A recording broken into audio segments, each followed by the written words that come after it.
Ma'am, put your hands behind your back right now. The command cracked through Terminal C like a gunshot of authority, sharp enough to turn heads from 3 different security lines at once. Travelers froze mid-step. A toddler stopped crying. Even the rolling suitcase wheels across the polished airport floor seemed to slow down for half a second. Naomi Whitaker didn't move. She stood beneath the bright white glow of the International Departures sign, wearing a black hoodie, dark jeans, and clean white sneakers, one hand calmly holding her passport while the other rested beside a small leather carry-on. Officer Brian Keller stepped closer, jaw tight, hand hovering near the cuffs clipped to his belt. "You heard me," he snapped louder this time. "People like you don't ignore airport police." Naomi slowly lifted her eyes toward him. Calm, steady, unshaken. The kind of calm that made angry people even angrier. Around them, passengers began whispering. A businessman near the TSA lane lowered his newspaper. 2 college students pulled out their phones. A white woman near the first-class line muttered under her breath, "What did she do?" But nobody answered because nobody knew. 12 minutes earlier, Naomi had walked into the terminal alone. No assistant. No bodyguards. No luxury luggage with gold logos splashed across the sides. She looked like any tired traveler catching an early afternoon flight out of Atlanta. That was exactly the point. Naomi Whitaker had spent the last 6 months receiving anonymous reports about discriminatory stops happening inside this airport's upgraded security division. Black travelers pulled aside more often. Executive clearances questioned. Random checks somehow targeting the same people over and over again. Her company had designed the very security screening software now operating throughout Terminal C. And today, she came to see the system with her own eyes. The scan had gone green the second her badge touched the reader. Ethan Brooks saw it happen from the secondary checkpoint monitor. Valid executive clearance. No flags. No alerts. Clean authorization. But TSA supervisor Diane Mercer reached over and switched the screen off almost immediately. "Secondary screening," she said coldly. Naomi asked only one question. "Why?" Diane crossed her arms. "Because your credentials don't match the situation." Naomi glanced down at her hoodie, then back up at Diane. Meaning? Diane didn't answer directly. She didn't have to. Brian Keller stepped in right after that, already treating Naomi like a problem instead of a passenger. "Ma'am, hand over your bag." Naomi complied without resistance. Brian unzipped the carry-on and searched through it slowly, almost theatrically, like he expected cameras to appear at any second. Then he pulled out her slim silver laptop. The logo sticker on the cover read Whitaker Global Aviation Systems. Brian laughed under his breath. "Cute," he said. "You printed yourself a fake company logo too." A few nearby passengers chuckled nervously. Naomi didn't. She simply held his gaze. "Run the badge again." Diane shook her head. "We already know what suspicious behavior looks like." Ethan felt his stomach tighten behind the monitor desk. Because he knew they were lying. The badge was valid. The clearance was real. And now the entire terminal was watching it happen in real time. Brian suddenly grabbed Naomi's wrist. "That's enough cooperation games," he barked. "Hands behind your back." The metal cuffs clicked loudly around her wrists. Not violently. Not chaotically. Just deliberate. Official. Humiliating. Naomi looked down at the steel around her hands for exactly 1 second before lifting her eyes back toward Brian Keller. Her voice stayed low. Almost gentle. "You're making this official now." Brian smirked. "Good. People like you only understand official." And somewhere behind the crowd gathering near Gate 14, Ethan Brooks quietly reached for his phone because deep down, he already knew this moment was about to destroy careers. The crowd near Gate 14 kept growing by the second, pulled in by the same invisible force that always gathers people around public humiliation. Some passengers pretended to check their phones while secretly recording. Others slowed their pace just enough to listen without looking obvious. The air inside Terminal C no longer felt like an airport. It felt charged, like everybody could sense something larger unfolding beneath the fluorescent lights and boarding announcements. Naomi Whitaker stood perfectly still with her hands cuffed behind her back, while Officer Brian Keller positioned himself beside her like he had just stopped a dangerous criminal. But Naomi did not look dangerous. She looked composed. That was what unsettled people the most. Diane Mercer stepped forward, holding Naomi's passport between 2 fingers. No matching flight departure within the next 2 hours. she announced loudly enough for nearby travelers to hear. Care to explain why you are in a restricted executive security lane? Naomi answered without hesitation. Because your airport issued me executive clearance. Diane gave a dry laugh. That clearance can be stolen. Ethan Brooks looked down at the terminal monitor again, pulse rising in his throat. The authorization code beside Naomi's name still glowed green on the system screen. Full access approved. Internal executive override active. There was no mistake. No alert. No stolen credentials. Diane knew it. Brian knew it. But neither of them cared anymore, because the situation had already become something else. An older white man wearing a navy golf jacket pointed subtly toward Naomi and whispered to his wife, "This is why airport security cannot take chances these days." Naomi heard every word. Her face did not change. 20 years earlier, she had heard the exact same tone inside another airport while trying to board a flight to Boston during her sophomore year at Howard University. A TSA agent back then held her scholarship travel paperwork in one hand and said, "You do not look like an honors student." She remembered standing there at 19 years old while people stared at her like she was lying simply because confidence sounded suspicious coming from someone who looked like her. That memory never left. It sharpened instead. It became fuel. Now here she stood again inside another airport, older, wealthier, more powerful than most people in the terminal could imagine, and somehow still being forced to prove she belonged in spaces she helped build. Brian Keller suddenly tugged, lightly against the cuffs. "You are going to secondary holding until we verify your identity." Naomi finally turned her head toward him fully. "You already verified it." Brian smirked. "No, the machine verified it. I do not trust machines." Ethan swallowed hard because that sentence alone violated 3 different internal conduct policies. Nearby, a young black mother holding her daughter's hand stepped out of line and quietly asked, "Excuse me, why is she being detained?" Diane answered quickly before Naomi could speak. "Ma'am, this individual triggered security concerns." Naomi looked directly at the woman. "I triggered discomfort, not security concerns." Silence hit the checkpoint for half a second. Sharp silence. The kind that exposes truth before anybody is ready for it. One of the college students recording under his backpack muttered, "Yo, this is crazy." Brian heard him and immediately raised his voice. "Recording security operations is prohibited. Put the phones away." But nobody lowered their devices. If anything, more screens appeared. The attention made Diane visibly uneasy. She stepped closer to Naomi and lowered her voice. "You should cooperate before this gets worse." Naomi tilted her head slightly. Calm, precise, controlled. Worse for who? That question landed harder than shouting ever could. And somewhere behind the security desk, Ethan Brooks quietly opened the internal incident log because deep down, he had started realizing this was no longer about one traveler being detained. This was about an entire security unit walking straight into exposure while the whole terminal watched. Officer Brian Keller kept one hand near Naomi Whitaker's cuffed wrists while pretending to monitor the growing crowd around the checkpoint. But the confidence he carried 10 minutes earlier had started to crack around the edges. Airports depended on movement. Fast movement. Controlled movement. Predictable movement. And right now Terminal C had slowed to a crawl because nearly everyone passing through Gate 14 could feel something was wrong. Boarding announcements echoed overhead while travelers stood frozen beside rolling suitcases and half-finished coffees, watching. A calm black woman in handcuffs surrounded by airport security officers who suddenly looked less certain of themselves with every passing minute. Diane Mercer tried to reclaim control of the scene by stepping toward the nearest recording passenger. "You cannot film inside a federal screening zone," she snapped. But her voice no longer carried authority. It carried panic. The college student holding the phone lowered it slightly, but did not stop recording.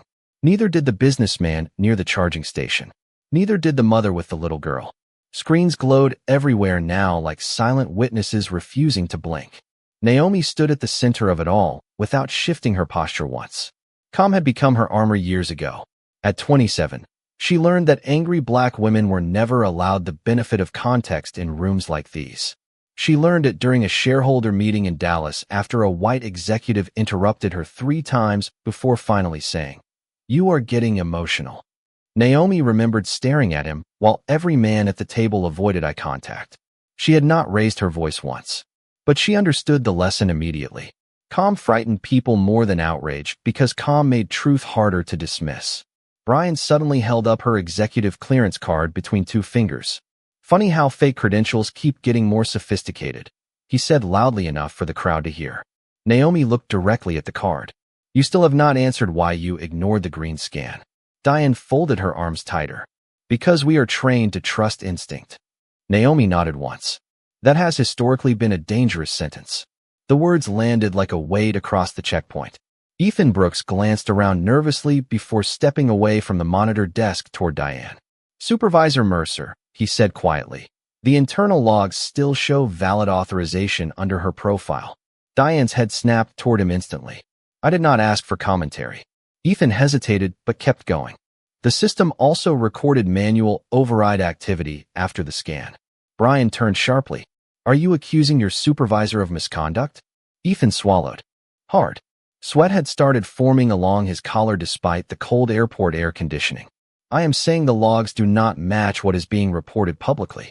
The silence after that sentence stretched painfully long. Naomi watched Ethan carefully, almost studying him. He looked young, maybe 24. The kind of employee still knew enough to believe policy existed to protect people instead of protect reputations. Diane stepped closer to him, lowering her voice. You need to think very carefully about your next sentence. Ethan glanced at Naomi's cuffs, then back toward the glowing monitor still displaying the green authorization code hidden behind secondary tabs. I already did. Nearby, a white man wearing an expensive travel blazer muttered under his breath, This whole thing feels wrong now. Another passenger answered quietly. It felt wrong 5 minutes ago. Brian Keller heard that one. His jaw tightened immediately. Everybody needs to move along, he barked. This is an active security matter. But nobody moved. Because deep down, the crowd had already stopped seeing Naomi as the threat. The real tension now sat inside the uniforms. Naomi slowly lifted her cuffed hands just enough for the steel to catch the overhead lights.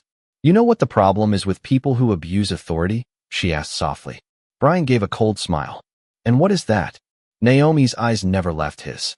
They forget systems keep records even when people lie.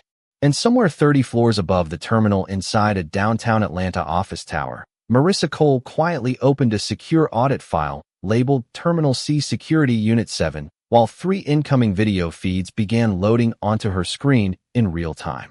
The atmosphere inside Terminal C shifted again the moment 2 additional airport officers stepped into the checkpoint area and stopped dead at the sight of dozens of passengers recording with their phones raised. Nobody was yelling anymore. That was the strange part. The entire terminal had become quiet in the way storms become quiet right before something breaks open.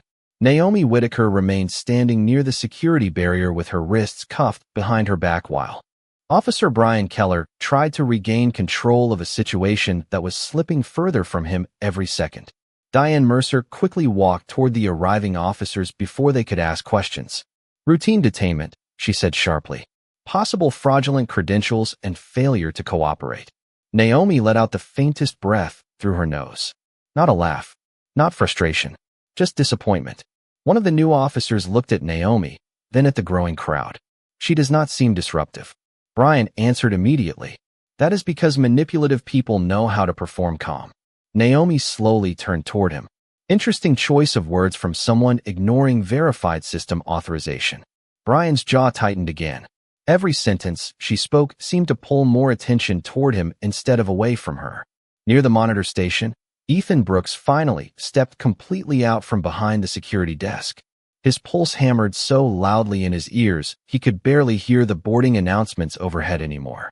But something about watching Naomi stand there in handcuffs while everyone else pretended policy justified humiliation had reached a breaking point inside him. Supervisor Mercer, he said louder this time. The body camera logs also show no physical threat assessment. Diane spun toward him instantly. Enough. Ethan did not stop. There was no contraband alert. No behavior escalation. No federal flag. The system classified her as low-risk executive clearance. Several passengers exchanged looks immediately after hearing that. A woman near the coffee kiosk whispered, "Then why is she cuffed?" Nobody answered because the answer was already hanging in the air where everybody could feel it. Brian stepped toward Ethan now. You need to step away from the terminal and let trained officers handle this. Ethan swallowed once. I am trained, and what is happening is wrong. The silence after that sentence hit harder than shouting ever could. Diane lowered her voice dangerously. You are risking your entire career over somebody you do not even know. That was when Naomi finally spoke again. Calm, precise, controlled.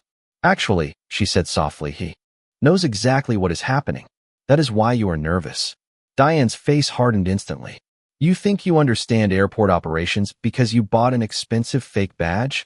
Naomi looked directly into her eyes. No, I understand them because my company built the threat assessment software your unit uses every day. The words landed like a shockwave across the checkpoint. Ethan's eyes widened first, then the nearby officers, then the passengers recording. Brian gave a dry laugh that sounded forced even to himself. You expect people to believe you own Whitaker Global Aviation Systems. Naomi tilted her head slightly. No, I expect your internal audit team to confirm it in about 3 minutes. Diane crossed her arms tighter. There is no audit team. Naomi glanced toward the security cameras mounted above the terminal. There is now. 30 floors above the airport, Marissa Cole continued opening live feeds one after another. Camera angle 14 showed Diane manually overriding Naomi's clearance screen. Camera angle 6 captured Brian laughing while holding Naomi's valid credentials. Internal complaint files loaded beside the videos. 17 prior accusations against Security Unit 7. 11 involving black travelers with executive or first-class credentials. 4 marked unresolved. 2 quietly buried. Marissa immediately forwarded everything to Airport Director Thomas Riley with one subject line attached. Active liability exposure in Terminal C. Back downstairs. Naomi slowly lifted her cuffed hands again, the steel reflecting beneath the terminal lights like evidence nobody could ignore anymore. The problem with abusing authority in public, she said quietly, is that eventually the public starts paying attention. And for the first time since this began, Officer Brian Keller looked less like the person in control and more like a man realizing the cameras around him were no longer his protection. They were witnesses. The tension inside Terminal C had become impossible to contain. Travelers were no longer pretending not to stare. Entire boarding lines slowed down as people drifted closer to the checkpoint barrier, drawn toward the unfolding. Seemed like witnesses gathering around history before realizing they were part of it. Officer Brian Keller kept shifting his weight from one foot to the other, while Diane Mercer repeatedly checked the terminal monitors with the tight, controlled movements of someone trying desperately not to panic in public. Naomi Whitaker remained exactly where she had been for the last several minutes, standing in handcuffs beneath the bright airport lights with a composure so complete it almost made the steel around her wrists look temporary. Across the terminal, a gate attendant whispered to another employee, "Who is she?" The answer came quietly from a passenger holding up his phone. Somebody important. Naomi heard that and lowered her eyes for a brief second. Important. It was strange how quickly people changed their language once power became possible. 23 years earlier, nobody called her important when she sat alone in a North Carolina airport after missing a connecting flight, because security pulled her aside for additional screening. She remembered the cold plastic chair near Gate 9. The smell of burnt coffee drifting from a closed kiosk. The older white officer who kept asking if the designer laptop in her backpack really belonged to her. Naomi had shown him her student engineering credentials 3 different times before he finally handed everything back without apology.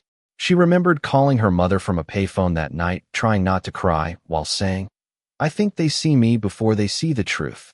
Her mother answered with words Naomi never forgot.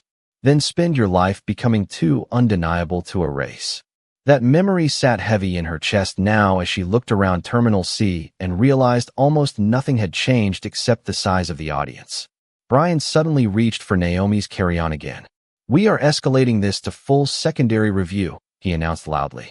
Ethan Brooks stepped forward immediately. "There is no legal basis for escalation." Brian snapped toward him. "You are not in charge here." Ethan's voice shook slightly, but held firm. "Neither are personal opinions." A ripple moved through the crowd after that sentence. Quiet. Agreement. Quiet recognition. Diane Mercer stepped closer to Ethan with a dangerous calm settling into her face. You need to stop talking before you destroy your future over a stranger. Naomi finally turned toward Ethan fully for the first time. I am not a stranger to this system, she said softly. I am the reason this airport passed federal compliance last year. Brian laughed again, but the sound carried less confidence now. You expect us to believe you built airport security software? Naomi met his stare without blinking. No, I expect your supervisors to. Right then Diane's radio crackled sharply against her shoulder. All movement around the checkpoint seemed to freeze at once. Diane grabbed the radio immediately and turned slightly away from the crowd. Mercer speaking. A voice answered through static. Calm, direct, unmistakably executive. Supervisor Mercer, this is Airport Director Thomas Riley. Why am I receiving emergency audit footage from your terminal? Diane's face drained of color so fast even nearby passengers noticed. Brian straightened instantly beside her. Sir, we have a potentially fraudulent individual in custody. Silence answered for one long second. Then Riley spoke again, colder this time. Is the individual Naomi Whitaker? Nobody moved. Nobody breathed. Diane glanced toward Naomi slowly, like she was finally seeing her clearly for the first time. Naomi stood there beneath the terminal lights with cuffed hands and perfectly calm eyes, while dozens of phones recorded every second. Then she spoke in a voice so steady it cut through the entire checkpoint like glass. Tell him yes. The silence after Naomi Whitaker answered felt almost unnatural, like the entire terminal had inhaled at the same time and forgotten how to breathe out again. Diane Mercer stood frozen with the radio pressed against her shoulder, while Airport Director Thomas Riley remained silent on the other end for one long, unbearable second. Then his voice returned sharper than before. Remove the cuffs immediately. Brian Keller blinked hard. Sir, we still have not confirmed. You already confirmed, Riley cut in coldly. I'm looking at the authorization logs. Right now. Around the checkpoint, passengers exchanged stunned looks while several phones tilted closer to capture every word. Brian's confidence began collapsing in visible stages. First the jaw tightening, then the forced posture, then the quick glance toward Diane like a man searching for someone else to save him from his own decisions. Diane finally lowered the radio slowly. Sir, there may have been a misunderstanding during secondary assessment. Naomi's eyes never left her. No, she said calmly. There was a decision. That sentence hit harder than yelling could have, because everybody standing there knew exactly what she meant. Brian stepped closer to Naomi again, but this time the movement looked uncertain instead of authoritative. If there has been confusion, he started carefully. We can resolve this privately. Naomi tilted her head slightly. Interesting. 10 minutes ago, you wanted a public detainment. Several passengers murmured quietly after that. One woman near the boarding lane whispered, "She got him there." Ethan Brooks stood near the monitor station, watching the entire checkpoint shift around Naomi like gravity itself had changed direction. Just minutes earlier, people stared at her like she was suspicious. Now every eye inside Terminal C had shifted toward the uniforms instead. Diane quickly attempted to regain control. Everybody needs to stop recording immediately. Nobody listened. In fact, more phones appeared. A businessman near the Delta Lounge raised his device higher and muttered, "Too late for that." Naomi slowly looked around the terminal, taking in the faces watching her. Some angry, some embarrassed, some quietly recognizing something painfully familiar in what they had just witnessed. At 16 years old, Naomi learned that humiliation in public leaves fingerprints long after the moment ends. She remembered standing inside a luxury department store in Charlotte while security followed her through every aisle because they assumed a black teenager could not afford designer clothing. She remembered pretending not to notice while her cheeks burned with embarrassment. And she remembered the older black cashier who quietly handed her the shopping bag afterward and whispered, "Do not let small people decide your value." Naomi carried those words for decades. She carried them into boardrooms, into investor meetings, into every space where people confused calmness with weakness. And now she carried them here into Terminal C while standing handcuffed beneath fluorescent lights built by a system she helped modernize herself. Brian finally reached toward the cuffs with noticeably shaking hands. "Ma'am, I am going to remove the restraints." Naomi did not move. Not yet. Brian froze immediately. Diane looked stunned.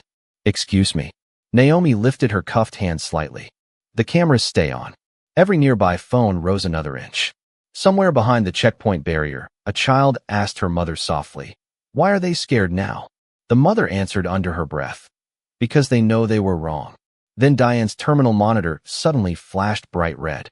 Access review initiated. Seconds later, Brian's security tablet locked itself automatically. Another red notification appeared. Internal compliance, hold active. Ethan stared at the screens in disbelief, while passengers leaned forward trying to read the alerts. Naomi looked toward the monitors without surprise. "There it is," she said quietly. Brian swallowed hard. "What is happening?" Naomi finally looked directly into his eyes again. Calm, unshaken, dangerous in the quietest possible way. "The system is starting to investigate the people who abused it." And at that exact moment, Airport Director Thomas Riley stepped out of the executive elevator at the far end of Terminal C, flanked by two compliance officers moving fast toward the checkpoint, while every camera in the terminal turned toward them. Airport Director Thomas Riley moved through Terminal C with the kind of speed that only appears when executives realize a disaster is already public. Two compliance officers followed close behind him, carrying secured tablets, while travelers stepped aside instinctively, phones raised high enough to catch every second. Officer Brian Keller straightened immediately when he saw them approaching, but the authority he tried to project looked fragile. Now, like a uniform holding itself together by habit alone. Diane Mercer quickly stepped forward first. "Director Riley, we were conducting a standard security assessment when—" "Stop talking," Riley snapped without even looking at her. The checkpoint went dead silent. Riley's eyes landed directly on Naomi Whitaker standing beneath the terminal lights with cuffs still around her wrists. The expression on his face changed instantly. Not confusion, recognition, regret. "Ms. Whitaker," he said carefully, "I was not informed this was you." Naomi's voice stayed calm. That was the first problem. Several passengers exchanged looks after hearing that. Ethan Brooks watched Riley glance toward the cuffs with visible disbelief before turning sharply toward Brian Keller. "Why is she restrained?" Brian cleared his throat. "Sir, we identified irregular behavior and potentially fraudulent credentials during executive screening." One of the compliance officers immediately lifted a tablet toward Riley. "That statement conflicts with the audit logs." Brian's face tightened. Diane stepped in quickly. "There may have been confusion during manual review." Naomi slowly lifted her cuffed hands again. The steel reflected under the fluorescent lighting while dozens of cameras focused directly on her. "Interesting word," she said softly. "Confusion." Then she looked directly at Brian Keller.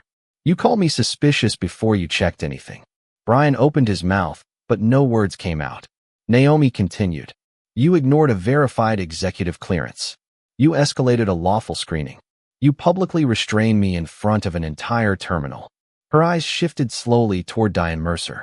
"And you manually overrode a valid scan because you decided I did not belong in the lane my company helped design." The words hit the checkpoint like falling concrete. One passenger whispered, "Oh my God." Another lowered his phone slightly and muttered, "They are finished." Riley looked toward the compliance officer holding the tablet. "Show me the logs." The officer tapped the screen once. Immediately, the security monitor beside the checkpoint changed displays. Camera footage appeared from 12 minutes earlier, showing Naomi's badge scanning green. Full executive authorization confirmed. Another angle showed Diane reaching over and manually disabling the secondary confirmation screen. Then another clip loaded. Brian Keller laughing while holding Naomi's credentials. "Cute fake logo." His recorded voice echoed softly across the terminal speakers. The crowd reacted instantly. Audible gasps. Disbelief. Embarrassed silence from people who defended the officers minutes earlier. Brian's face lost all remaining color. Diane folded her arms tighter, like she could physically hold herself together through force alone. Naomi stood perfectly still through all of it. Calm. Untouched by panic. Untouched by shame. At 29 years old, Naomi once sat through a corporate aviation conference where an investor asked if she was part of the catering staff while she stood beside her own presentation display. She remembered the laughter afterward. The apology that never came.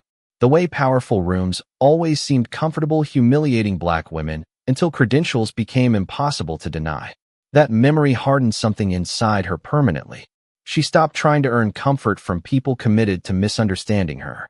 Instead, she built systems too large to ignore. Now those systems were exposing everyone in Terminal C.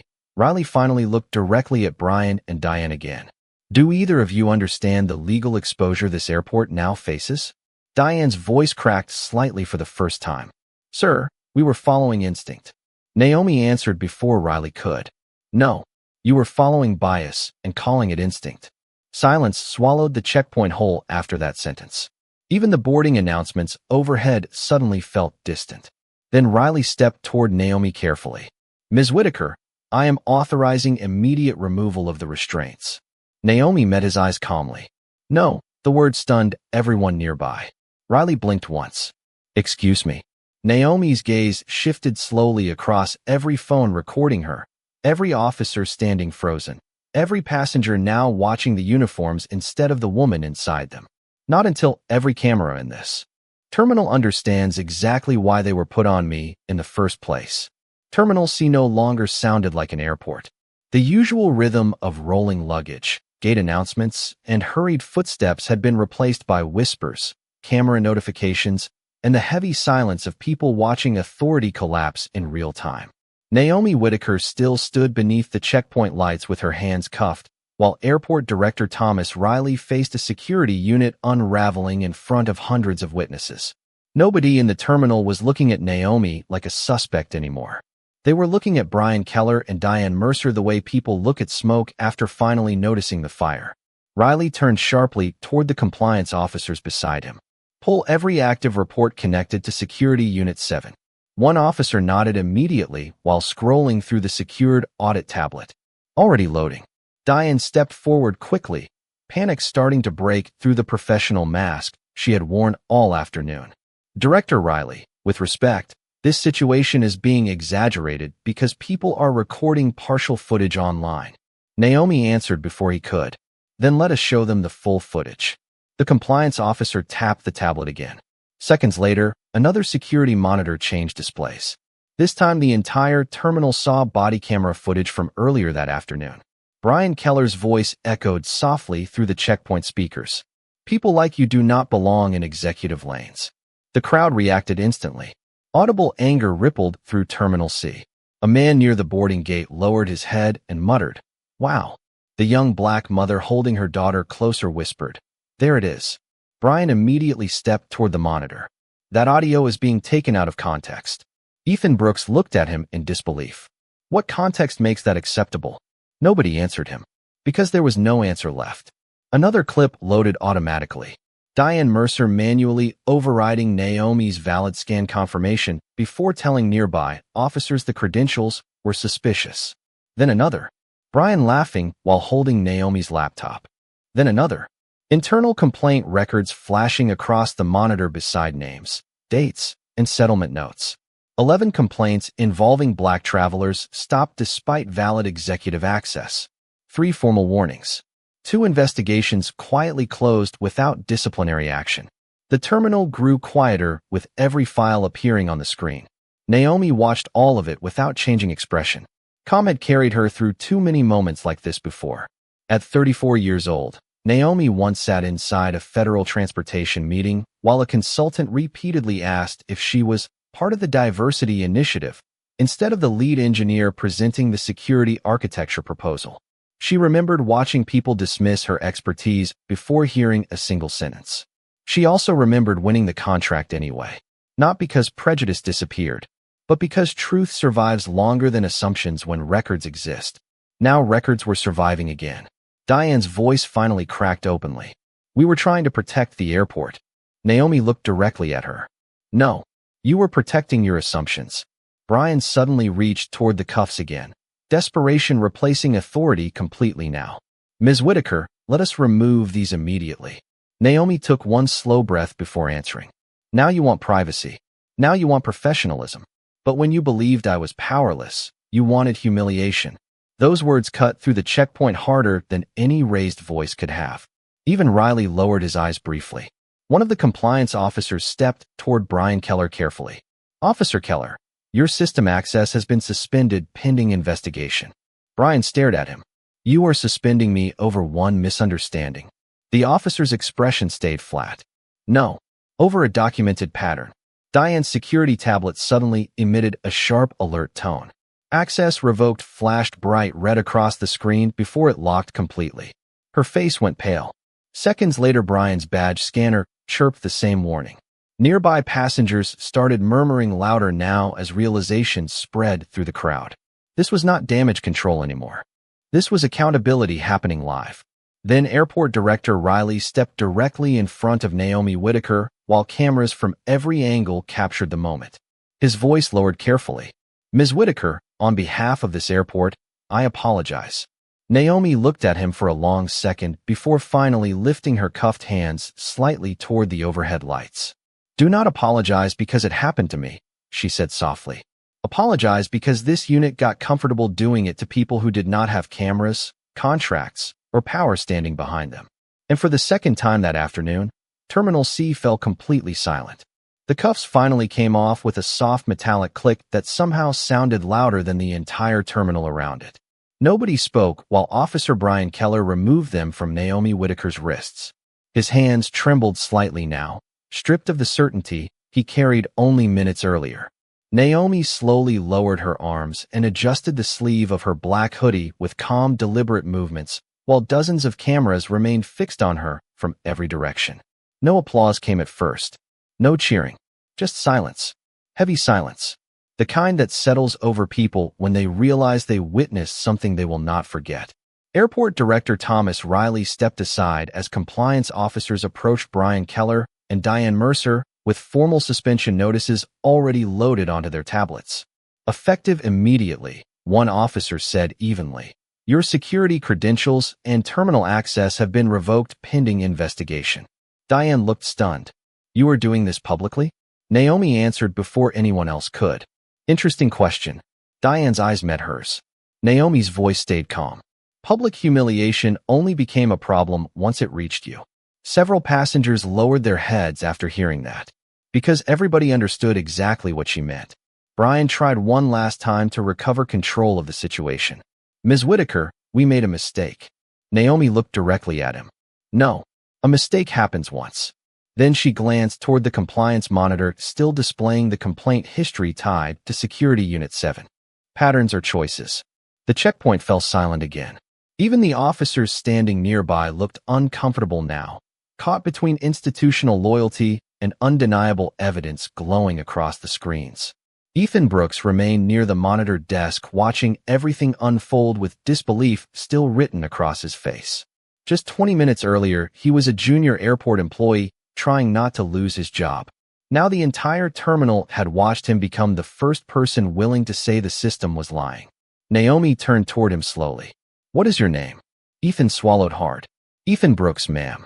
Naomi nodded once. "You spoke when staying quiet would have protected you." Ethan glanced down briefly. "I just told the truth." Naomi's expression softened for the first time all afternoon. "That is harder than most people think." Nearby passengers finally began clapping quietly, then louder. One pair of hands became 10, then 20. The sound spread through Terminal C in waves until the entire checkpoint echoed with applause that seemed to shake the tension loose from the air itself. Naomi did not smile widely. She did not celebrate. She simply stood there while the same crowd that once watched her in handcuffs now watched her reclaim the entire space without raising her voice once. At 42 years old, Naomi understood something many people never learn. Power is not proving you belong in rooms built to doubt you. Real power is refusing to let those rooms define your worth in the first place. Airport Director Thomas Riley stepped toward her carefully again. "Ms. Whitaker, I promise there will be a full internal review." Naomi looked around Terminal C one final time. The cameras, the passengers, the officers, the glowing security monitors still displaying evidence nobody could erase anymore. "Good," she said quietly, "because this was never about one checkpoint." Riley stayed silent. Naomi continued. "The dangerous part was never the cuffs." Her eyes shifted briefly toward Brian Keller and Diane Mercer standing speechless beside the compliance officers. "The dangerous part was how comfortable they felt putting them on." Those words settled across the terminal heavier than anything else spoken that afternoon. A little girl near the boarding lane looked up at her mother and whispered. Was she scared? The mother watched Naomi carefully before answering softly. "Probably." But she did not let fear decide who she was. Naomi picked up her carry-on bag from beside the checkpoint and slid the strap over her shoulder. Then she paused one last time beneath the fluorescent lights of Terminal C and looked back toward the crowd still watching her. "I did not raise my voice today," she said calmly. "I raised the standard." And with that, Naomi Whitaker turned and walked through the executive security lane they tried to convince her she did not belong in while the entire terminal moved aside for her without a single word.